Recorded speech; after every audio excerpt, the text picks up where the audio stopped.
Alright there, it's your old mate Yorkie here, welcoming you back to another episode of ChatGPT Plays Detroit Become Human.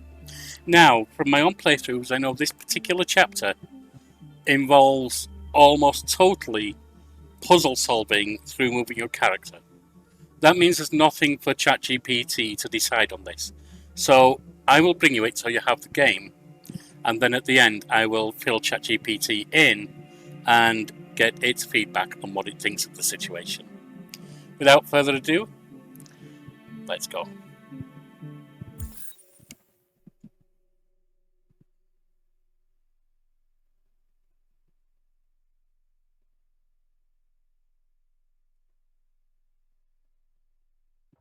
Several sources report that CyberLife has provided Detroit police with a prototype detective android.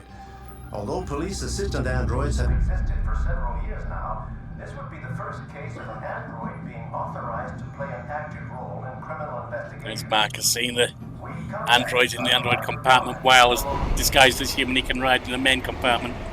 Certainly gives him something to think about, doesn't it? That's something ChatGPT's already considered.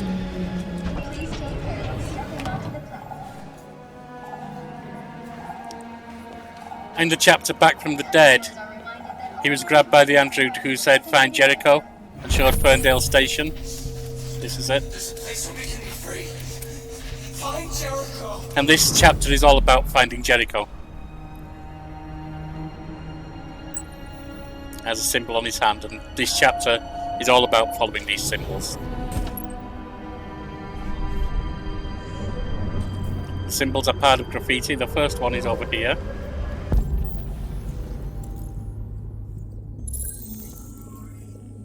Clue updated. They missed. You spare some change?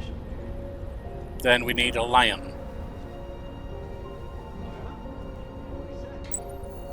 Don't need that.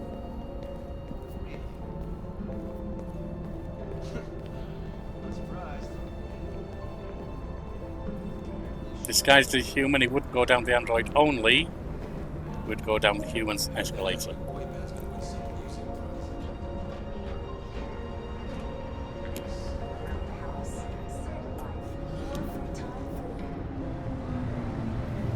Taking in the sights as he goes around.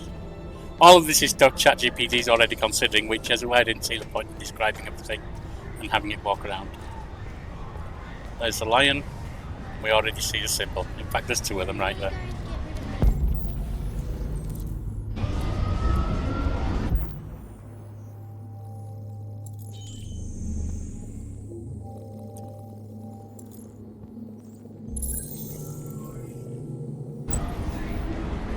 Then we need the sparkle, like stars and rainbow flag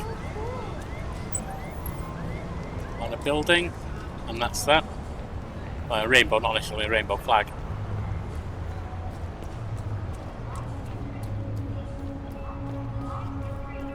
And I see thingies on there already. There's two of them, there's one. And there's two. The android's behind a fence. This one I always have trouble with, but we turned this way, so it must be this way, surely. I don't need much, just enough for a cup of coffee. There it is. Oh. There. Yeah, I've had trouble before because I've wandered off without looking just there. Alright, we've got one there. One there. And the last one is actually there, but you see there's a board in front of it.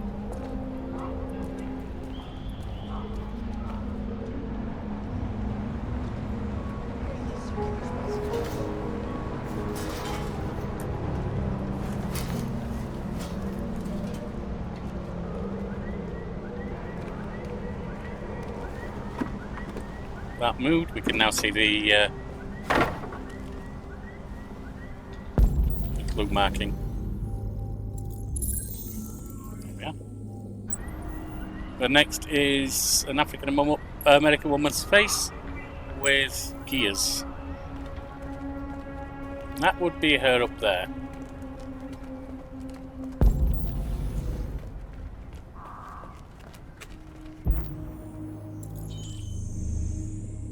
There's one. There's two. And the other one is on top. So move this.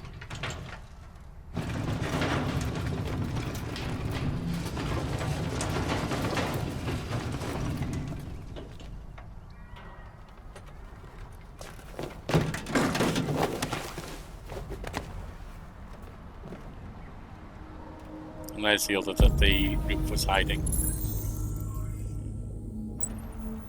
Then we have Parkle C. There's a jump there, which we're going to have to go over.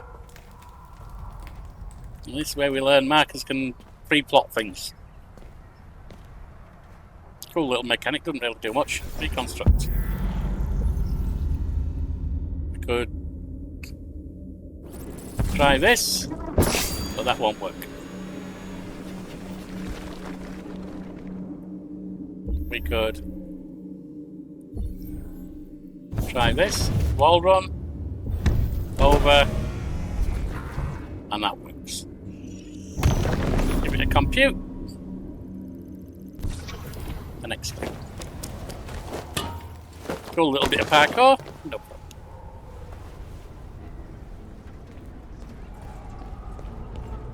I've seen people do kind of wall running before. I've never understood how it works.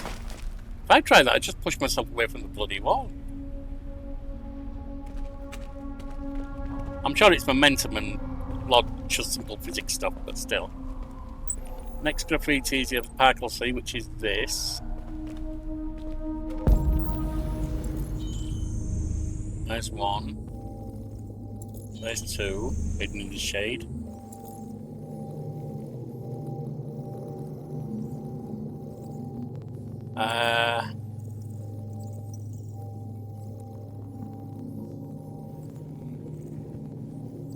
What am I missing? Oh, it's really dark. Okay, it really blends in. That's fine. That's right. Then we're inside a building. A breeze block, with a, sorry, not a breeze block, a column forming part of it. I'm not going to show you all the fail ways, but that wouldn't get us there. This should do. That gets us up there.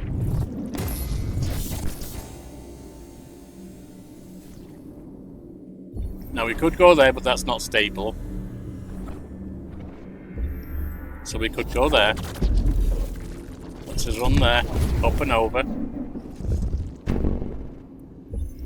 And then we have to choose that, which computes. There is another option to jump there, which fails, but it's not really an interesting part of it, so just execute that. I mean, it's interesting to try and solve it when you're going through, but for a watch, not real.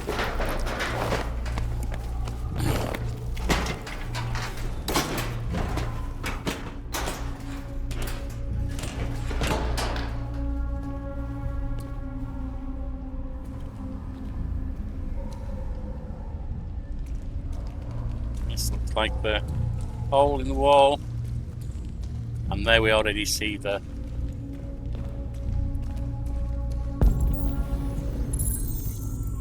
clue. And then it's not showing a clue, it's just moved some boards out of the way, which we can see boards right there.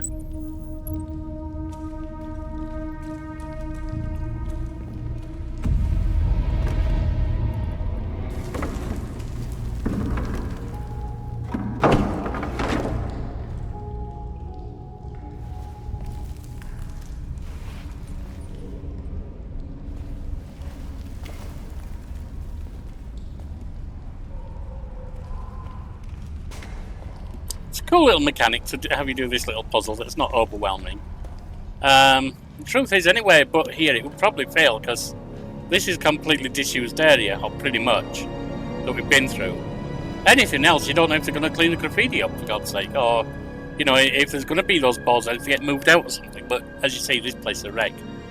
Anyway, this is Jericho. Jericho is a boat, as you can see right there.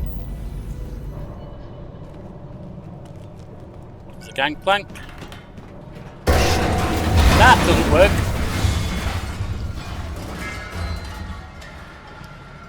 So, let's go.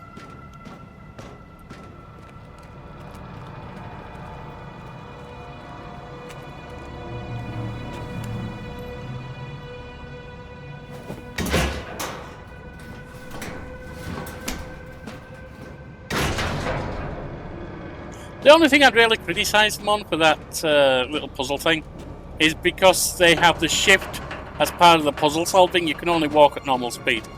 There is no slightly increased speed of jogging, so that's a tiny trivial thing. And it's certainly not a game spoiler in any way, or even a scene spoiler. Another bridge! Yeah, we've seen what happens with these, haven't we? Off we go.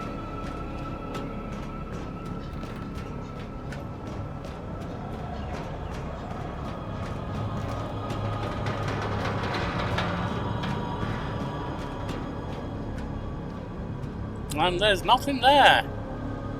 We are over the tanker though, and it looks like we have to jump in. Take a leap of faith, if you will. Down we go.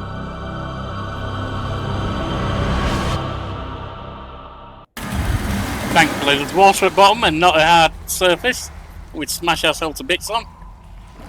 Grab.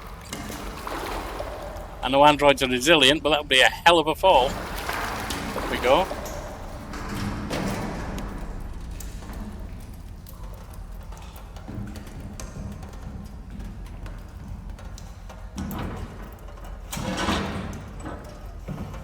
Alright, I dropped that too quick.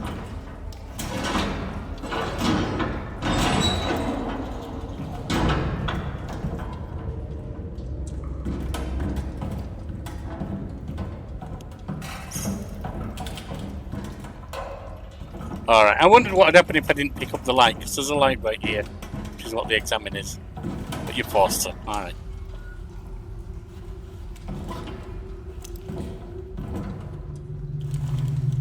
I thought that'd be the case, but I just wanted to see because I've never tried it before. Alright, here we go.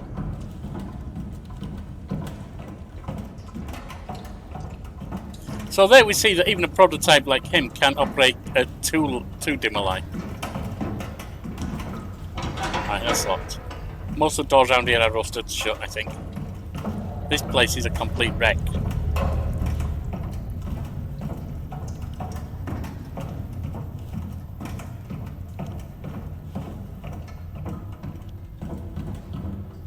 I mean, it's so bad you could almost say it's an incomplete wreck.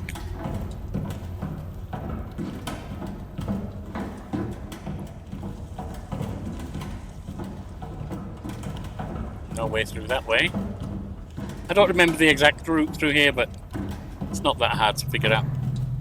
A couple of missed turns and it'll soon be there.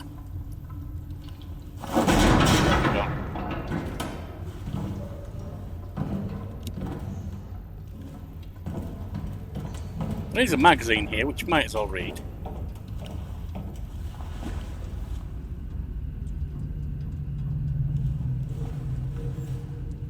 CyberLife's fortune teller computer. CyberLife develops the world's most powerful quantum calculator.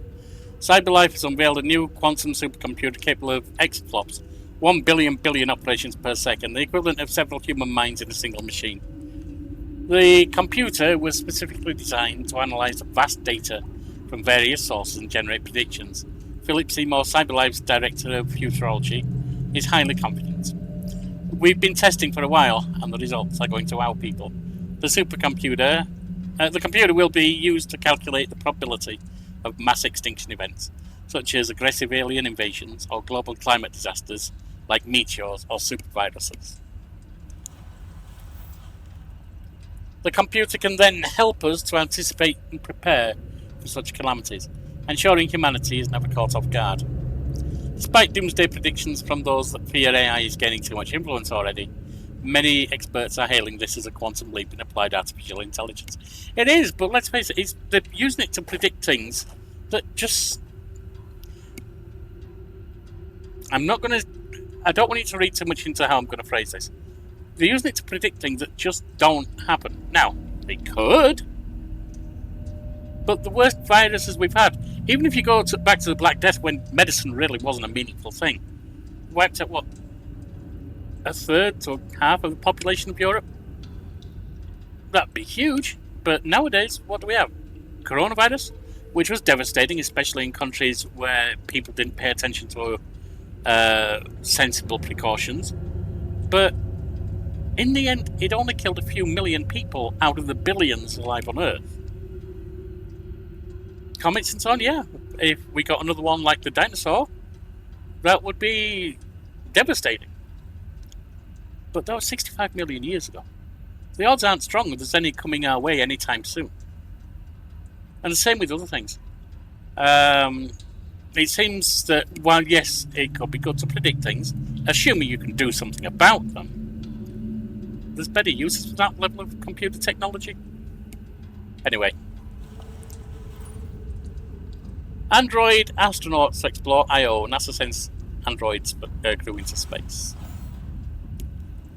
NASA announced the launch of a 5-android crew to explore Io, one of Jupiter's satellites. The journey will last 3 years and is expected to teach us much about the formation of our solar system. Though not the first androids in space, this is the first all-machine crew, proving that androids are sufficiently reliable to be entrusted with the entire mission.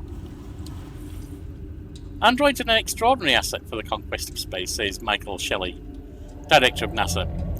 Cosmic radiation destroys human DNA. Humans suffer many effects from long-term space travel, while androids are immune to most of these issues. NASA confirmed no return journey was planned and that the androids would work on Io for several months before being destroyed by the extreme conditions on the planet. Yeah, that's the other thing, isn't it? You don't have to give a shit about these things. They're just machines. Prevailing human belief.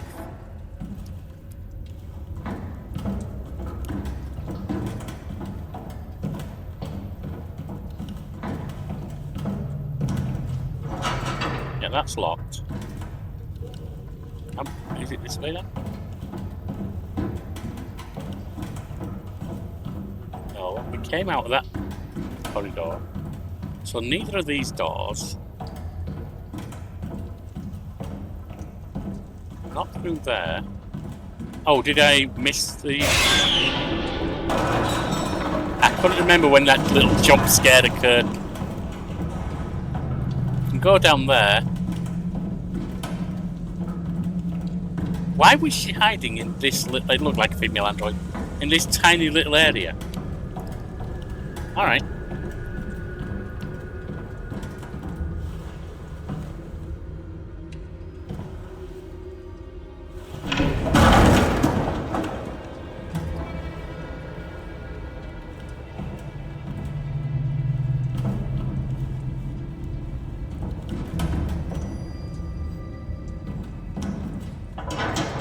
That's locked.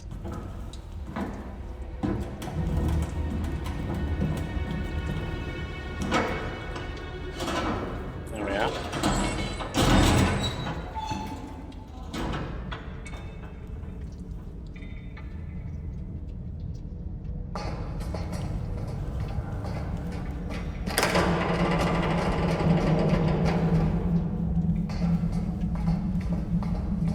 Mind you, I said it that using the collapse.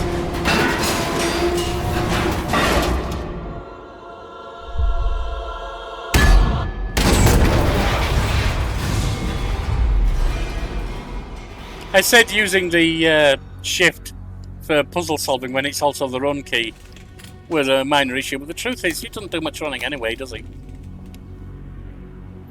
Usually the shift key doesn't do much of anything. It does sometimes. Not much. Even then it doesn't do that much. There's the androids in Jericho.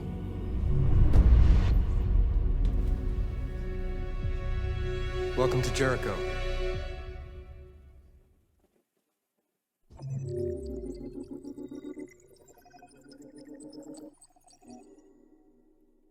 Okay, turning to you, ChatGPT.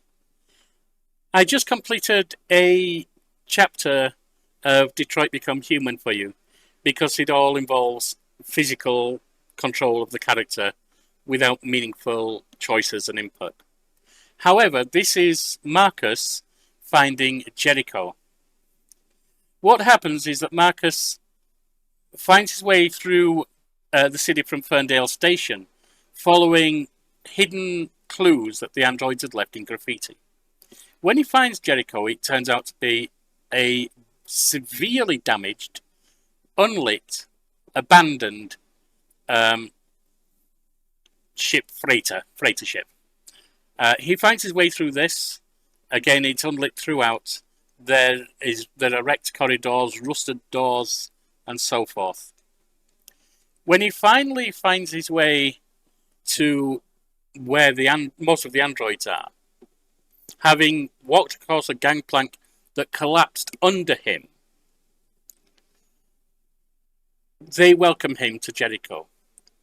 However, this too seems to be a very dismal place with no lighting and no nothing. As Markus is walking through the area, the ship, he has to take a flashlight with him because the ship is dark enough that even an android cannot see at that level. So tell me, what do you think of this being the Jericho where androids can find freedom? It sounds like Markus has found Jericho to be quite different from the place of refuge he might have imagined. The dilapidated and dark conditions of the freighter suggest that even in their place of supposed freedom, the androids are still struggling and living in harsh conditions. This stark reality likely impacts Markus's perspective on what it means to be free as an android and might deepen his resolve to fight for a better future for his kind. It also sets a tone of resilience and perseverance among the androids, as they have found a way to survive and band together despite their difficult circumstances. Markus's discovery of Jericho being less than ideal might motivate him to become a leader who strives to improve the situation for all androids, pushing for not just survival but a more dignified existence. This could be a pivotal moment in his character development, driving him to take action to transform Jericho into a true sanctuary. Great. Then all that remains is to say good night to the viewers. So it's good night from me. And it's good night from him. Good night.